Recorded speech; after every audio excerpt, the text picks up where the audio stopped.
She didn't lose the relationship because he was cruel. There was no screaming, no betrayal, no dramatic moment that would make a clean story.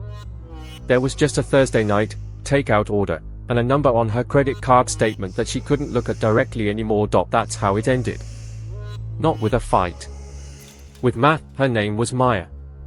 29, project coordinator at a marketing agency in Chicago, $52,000 a year before taxes.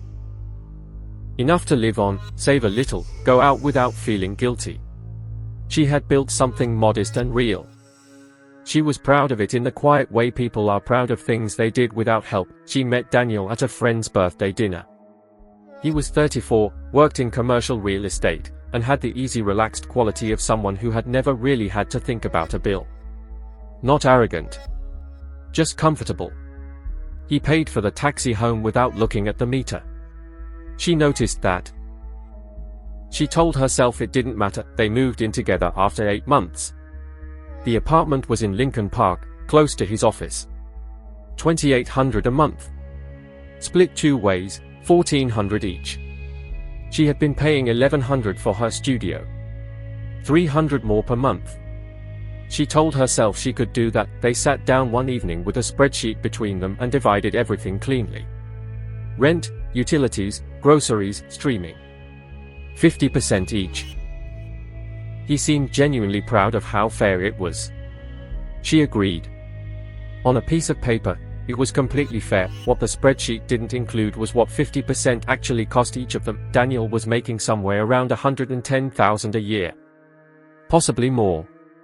They never talked about exact numbers the way people probably should when they are planning to share a life. His half of the rent was a minor line item. Hers was the kind of number that required managing. After taxes and shared expenses, she had less room than she'd expected. Less room than she had told herself she would have, but she adjusted. Or told herself she was adjusting. The life they shared was not extravagant.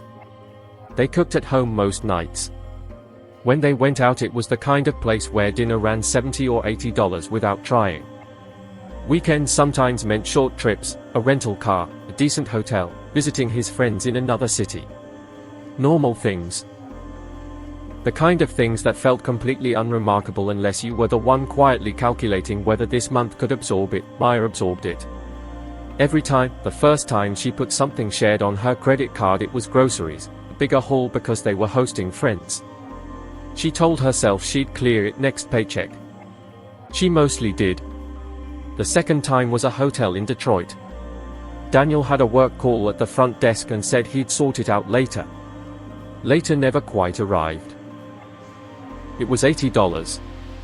She told herself it wasn't worth the conversation. The problem with $80 is that it never stays $80. It became another $80. Then $200. Then the kind of number you stop looking at directly because looking at it means doing something about it, and doing something about it means a conversation that makes you sound like you're keeping score. Maya was terrified of sounding like she was keeping score. She had a version of herself she protected carefully. Easy, reasonable, low maintenance. She had watched her parents fight about money when she was young, and she had decided, somewhere along the way, that she would never be that person. The one who turned every dinner into a negotiation. The one who made love feel like a ledger. So she said nothing. She adjusted in other ways instead. Paused her gym membership. Skipped the coffee shop. Stopped replacing things when they wore out. She trimmed the edges of her own life to keep up with the middle of theirs, and he never noticed because nothing on the surface had changed. She still showed up to everything. Still paid her half. Still seemed fine. There were evenings when she sat in the bathroom with her phone, scrolling through her banking app with a cold, quiet feeling she didn't name. She would look at the numbers, feel something close to dread, and then put her phone face down on the tile floor and wait for the feeling to pass. It always passed. She always went back out. About 14 months in, she did the math properly for the first time. All of it. Every shared cost, every dinner, every trip, everything she'd covered that was technically theirs. She sat at the kitchen table after Daniel had gone to bed and she wrote it down. The number was larger than she had allowed herself to realize. She sat with it for a long moment. Then she put her phone face down on the table, got a glass of water, and went to bed. She did not have the conversation. The relationship ended 6 months later. Not dramatically. They had arrived, quietly, at different ideas about the future. He was kind about it. She was too. There was real care in how they handled it, which somehow made everything harder. She moved out 3 weeks later. Smaller apartment on the north side. First night on an air mattress, surrounded by boxes, bottle of wine and a phone charger and nothing else. That's when the full picture became unavoidable. Security deposit. First month's rent. Minimum furniture. A moving van she hadn't fully budgeted for. And underneath all of it, the credit card balance she had been quietly tending for 18 months like something she believed would eventually resolve on its own. Her savings account, which she had been steadily building since her mid-20s, was nearly empty. Not from one bad decision. From the long, patient accumulation of small absorptions she had told herself didn't count. She sat on the air mattress and tried to find the moment it went wrong. There wasn't one. That was the part that took the longest to accept. No single mistake. No obvious turning point. Just a sustained, invisible performance of financial comfort she had never actually had. She thought about the spreadsheet. The clean columns. The equal amounts. How proud they had both been of that. Equal is not the same as fair. A split that looks identical on paper can land completely differently depending on what either person is actually working with. The same dollar amount can be a minor inconvenience for one person and a slow, structural wound for another.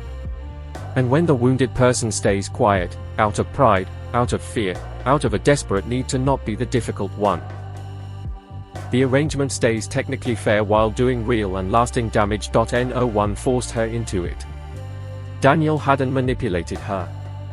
He had simply lived at his natural level and expected her to meet it, which she had, and he had no way of knowing the cost because she had never once shown it to him. The silence had been hers. The performance had been hers. The choice, made dozens of times in dozens of small moments, to protect the image of someone who wasn't struggling.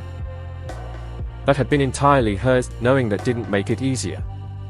It just made it more precise. She rebuilt slowly. Real budget. Steady credit card payments. Savings contributions she didn't touch. A friend she finally told, sitting in that same bare apartment a few weeks later, who listened and then said something simple and exact. You thought being low maintenance was a personality. You didn't realize it had a price that stayed. Because the thing about quiet financial erosion inside a relationship is that it doesn't feel like sacrifice while it's happening. It feels like maturity. It feels like choosing your battles. It feels, sometimes, like love. You absorb the cost because you want to be the person who doesn't make things difficult, and that intention is genuine, but the cost is still real. The money is still gone. The years of slow, careful building are still spent. And when the structure comes apart, what you're left with is not just grief but a kind of financial bruise you didn't see forming. Maya financed a life she could never actually afford. She did it quietly, willingly, and with the best of intentions, and when it ended, only one of them walked away with their savings intact.